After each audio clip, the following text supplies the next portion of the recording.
మనకు ఇప్పుడు ఎక్కువగా కల్టివేషన్లో ఉన్నటువంటి తైవాన్ జామ, ఈ జామ పంటలో మనకు ప్రధానంగా వచ్చేటటువంటి 2 సమస్యలు మనం కనుక గ్రహించినట్లయితే, ఎరువుల యాజమాన్యంలో ఎక్కువ ఎరువులు పెట్టినా,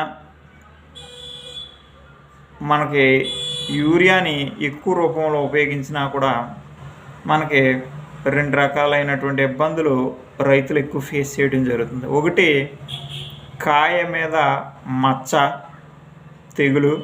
2, కాయ దొలుచు పురుగు.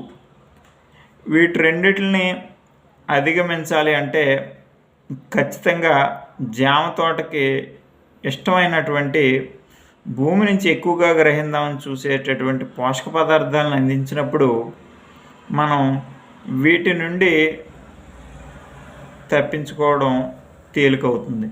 కాబట్టి రైతు సోదరులు గమనించాలి, జామ తోటకి ఇష్టమైనటువంటి పోషక పదార్థాలన్నింటినీ కలిపి, తైవాన్ జామకి ఇష్టమైనటువంటి పోషక పదార్థాలన్నింటినీ కలిపి ఒక కిట్ రూపంలో తయారు చేయడం జరిగింది. కాబట్టి రైతు సోదరులు ఆయనకున్నటువంటి 2 ఎకరాల పొలంలో 1 ఎకరానికి వేసి చూసుకుని తేడా ఉంటేనే మిగతా ఎకరానికి కూడా మేము ఇచ్చేటటువంటి కిట్ని ఉపయోగించవలసిందిగా కోరుచున్నాం.